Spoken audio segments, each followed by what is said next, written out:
share a personal story, but please note that I represent many women at Mills with similar situations. I am not in a great financial situation, as my father struggles to find a job. Despite his having a degree in accounting, my mother must support my father, my brothers, who are twins, and my education. However, Cal Grants do help. I can attend Mills, where I can grow as a strong and proud woman and develop passions in history, law, and mathematics. Being at Mills allows me to have one-on-one time with my professors, which I believe is the most meaningful time in my education. Time with my professors has moved me to decide to go to law school and have an impact in domestic violence and civil rights. With the help of Cal Grants, my parents and I still pay a couple $1,000s for tuition and textbooks.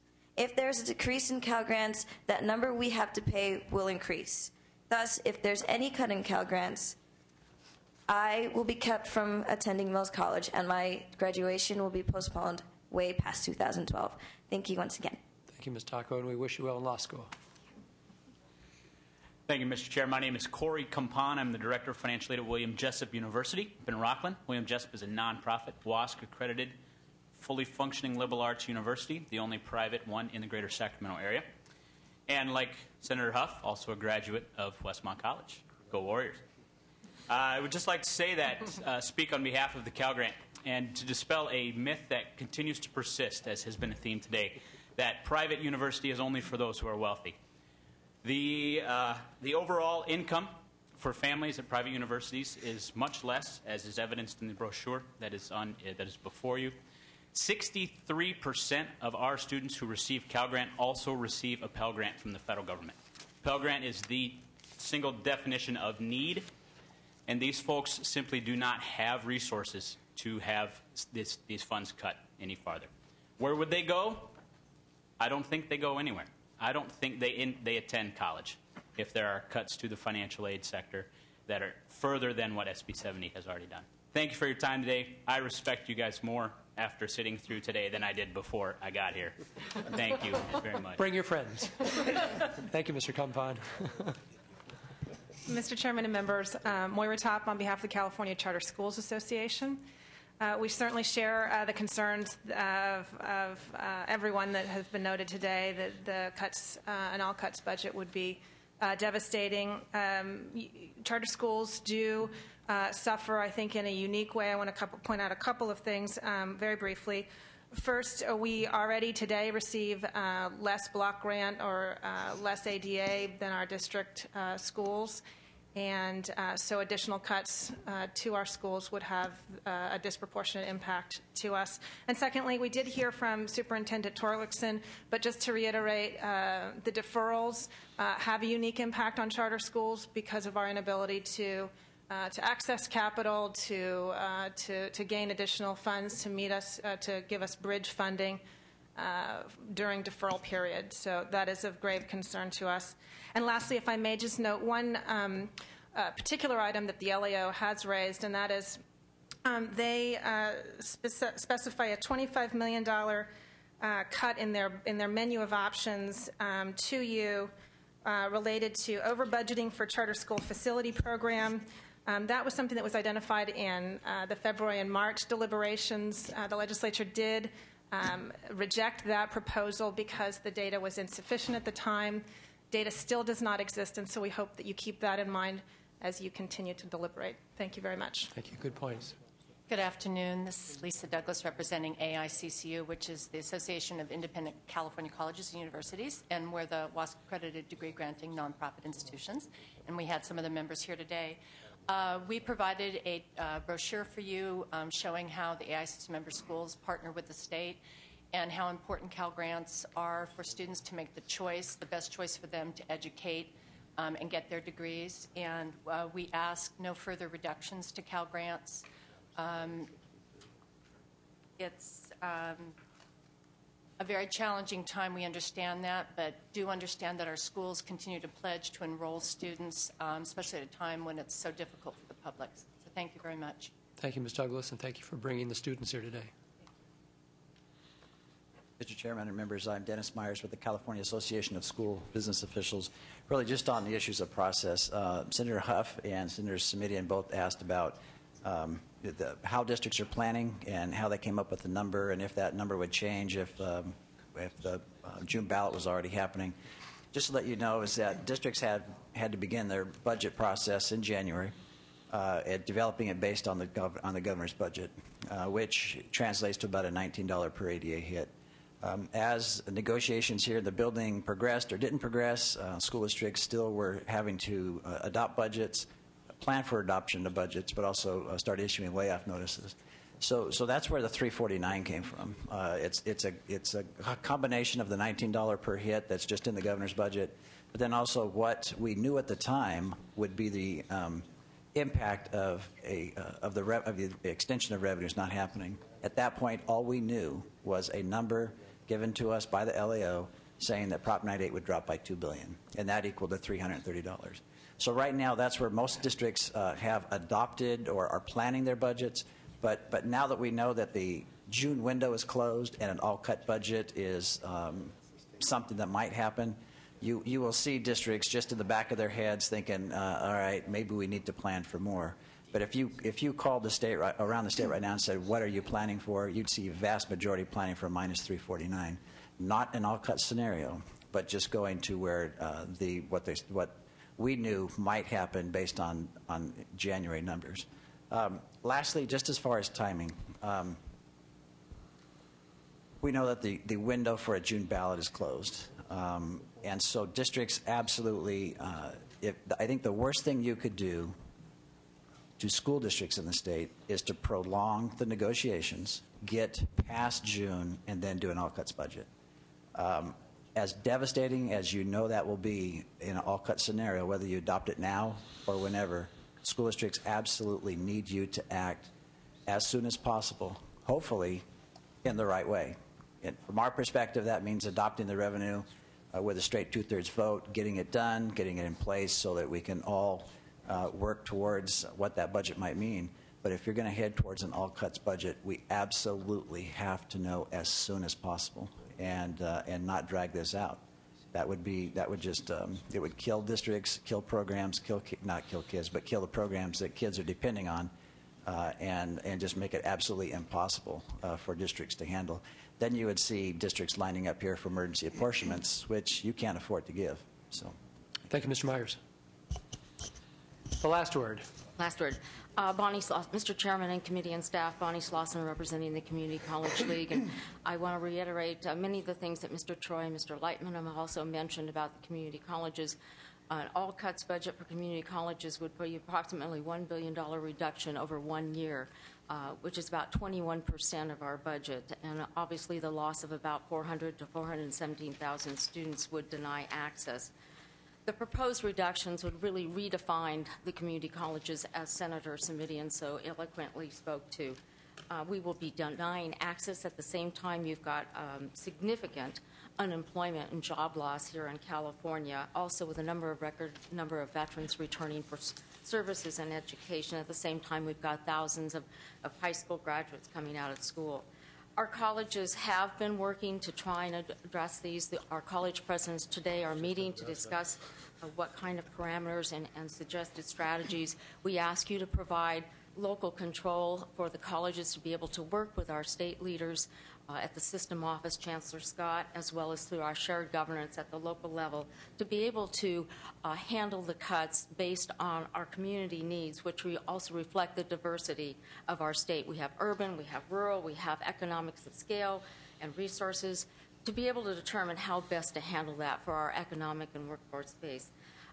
And also, as one of our previous speakers spoke to, many of our colleges are the major employers in their communities. So major cuts to the community colleges will have a domino effect in our local communities. Also, they are the major consumer of services for many of our small businesses in our local communities, especially in our rural communities. And also, many of the students in our community colleges are also those that are affected by the cuts that have been made in the other portions to the budget. They are the ones that are also affected by your health and human services cuts that have been, that have come down and affect our students. So we just want to bring to your attention the changes that will occur to the community college and our inability to serve students in California. Already there was a national study that said 47% of the California community college students, in comparison to 28% of students throughout the United States in community colleges, have been unable to enroll in courses either because they were full or they were eliminated. So it will dramatically change the community colleges. And thank you very much. Thank you, Ms. Lawson. Senator Huff, it's just the two of us. Yes, there is, but there's still some people paying attention, and that's the important thing. I'd certainly like to thank all the participants today in helping to educate us. Of course, there is the question that was raised by my colleague, Senator Emerson, about why we're doing this if the other half of the chamber or the other half of the Capitol doesn't think it's necessary and not going to do all cuts. But having said that, we've seen a path of options, some of them more popular than others, none of them really popular. That's probably the wrong word, because I don't think anybody wants to gut education. Frankly, none of us really want to cut education. So the real challenge is, how do we make the resources we have fit the challenge before us? And there's different paths to that. 2 years ago, the people had an opportunity to vote on the tax extensions that have been sort of popularized this year, and they said in a very strong voice, almost 2-to-1, no. The governor gave us a budget that had what I like to call a $14 billion hole that would require the people to fill that with these taxes. And then he was asking us to obviously let the people vote by putting them on the ballot. So there were Republicans, Senate Republicans, willing to let the people vote, but they felt they should have more options than just, should we extend these taxes? And that included a cap in spending, which incidentally did not cap education. It kept education out of that so that we could try to unwind some of the borrowing and everything else that we've done. In fact, part of the Republican plan was to pay the deferrals back first as Prop 98 got funded.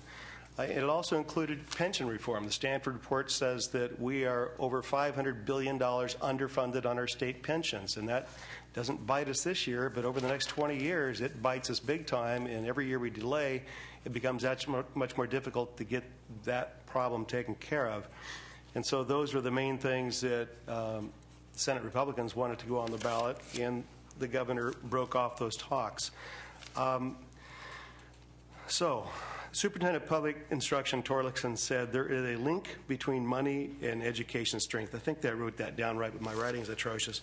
But ever since I've been in the legislature, and I've been on the Education Committee, and I've served on education budget for 4 years, there's always an attempt to draw a causal relationship between the amount of money that's received and the education excellence. And the data just doesn't support that. I remember the first year I was in here, there was a scatter graph that showed almost a 1-to-1 correlation, and yet you had a high-performing, high-poverty school. And so I said at the time, and I've told this before in committee, I want to know more about that school than I do all these that have bought into the existing system. And the next day I get a call from one of these think tanks that says, you want to know about that school? So they give me all the data. And it was a principal that refused to take no for an answer, built a team of people that believed in education excellence, and they turned and changed the culture around. And in doing that, they had high outcomes, even though they had a high poverty area. And we also have some graphs, which you shall get since you're the only one left here. But it clearly shows that since 1970, this is a national study, to 2010, increase in the number of public school students rose 9% from 1970 to 2010. Increase in public school employees rose 98%. Increase in cost per student, inflation adjusted, 275% increase. Increase in test scores in that period, 0. Now, that's very damning data. Are there other supporting data out there that corroborate it? Yeah, there's a couple other reports here that shows dollars do not equal achievement. This first one was from the Cato Institute. The second one is from NEA, just looking at the different states and what level of funding they have and where their 4th grade reading is, where their 8th grade mathematics. And, there is not a direct correlation between what you spend in education. So that comes back down to then, if it's not money, then what is it? And obviously that's what we grapple with up here all the time. We obviously try to throw money at it, but this is not one of those years when we can indulge in that because we have no money to throw. And so we have to do things a little bit better, a little bit smarter. And we have to remember that the purpose is to educate our kids, not just to take care of the adult providers. And I know that sounds a little cruel, but let's take a look at what that means, where we can make some savings, because the challenge was issued to us by Pro Tem and also by the chair that if we don't like some of these cuts, what can we do in place? Well, we have legislative analysts has laid out some things, and there's other options as well. Kindergarten start date, $700 million. Contracting out non-classroom services, we could realize $300+ million. There's $550 million in Prop 49, which in an era like this may be better used for funding direct services in the classroom. It has to go before the voters, but we're contemplating an election anyway. Props 10 and 63, $1.4 billion could be redirected to higher priorities. You add those up, you're at 3.3 already. If you really want to take a deep breath and do something game-changing, start contracting out more state services. We're talking about things such as electronic court reporting, Medi-Cal eligibility, administrative functions of DDS and other state agencies. You could save, it's estimated, $3 billion right there. So now we're up to $6 billion. We haven't hit education negatively. We haven't docked teachers. I did talk about what it would look like in a 1% pay cut or a 5% pay cut. But there are other ways to get this done. These are the things we ought to be looking at rather than just going after business as usual. I believe that our pension system is broken, and regardless of whether it's a part of a budget deal or something reform outside of that, it has to happen. And I do believe that a cap in spending would help us prioritize and achieve more and excel with what we had so that we wouldn't get to this boom-bust cycle that we constantly do that puts all of us in havoc. No one wants to have to come up here and figure out how you're going to eviscerate these services that you have built up and the core infrastructure that you've done for the kids. And yet, when we have a boom-bust cycle, that's exactly what happens. And that's what would not happen if we had a true cap in spending. We keep education out of it. I think we can do it all, and I hope we will get there as an institution. I thank you very much and conclude my comments, Mr. Chair. Thank you, Senator Huff. Thank you for joining me today, and thanks to all of our committee members who were with us until the very end, and to all those who took time to present to us. You know, in November 2002, Gray Davis was elected governor of California. By spring of 2003, there were elected officials in this building who were signing petitions to let the voters vote again, to recall the governor who had just been elected 6 months earlier. I don't see the consistency in denying voters an opportunity at this time of crisis to be able to revisit from a very different time, to extend some taxes they're currently paying. That's all the governor was asking, a governor who was elected on that platform by a very large majority just a few months ago. It begs the question, what are those who want to deny the voters the right to vote so we can know what they feel they want the path of California's future to be? What they're so afraid of. What is the fear? That they might actually say yes? And if they were to say no, well, then it's an all-cuts budget. So the testimony was very compelling today. To argue that a teacher is overpaid at $40,000 a year, to argue that a teacher who's worked for 5 or 10 years should be denied $50,000 a year, I think any California recognizes that's not where the problem is. And we asked each of the superintendents directly, is teacher compensation the problem you're facing? And each one of them said no. They have made concessions. They've made more concessions. These are fiscal stewards who have managed their reduced budgets extraordinarily well. And we know the direction that public education is going if we don't fund it. To argue that our current level of funding is sufficient is just beyond imagination. Future of a generation of Californians is at risk. Future of our economy and our growth and job opportunity directly at risk. And the choices are getting clearer by the day. For those who are still with us, just to let you all know that the Budget Committee is going on the road. A week from tomorrow, April 29th, we will be Coming to Ontario, exact time and place to be determined, but we will be discussing K through 12 education, higher education, impacts on job growth, and also impacts to local law enforcement.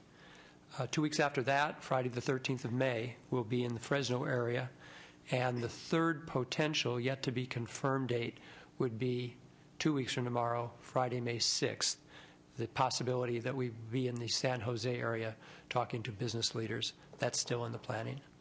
So again, thank you, Senator Huff. I remain confident that we will find a way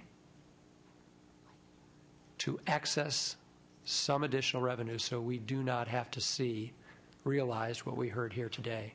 That's not a California any of us want, and I think that we are going to find a legislative solution. Stay tuned. We are adjourned.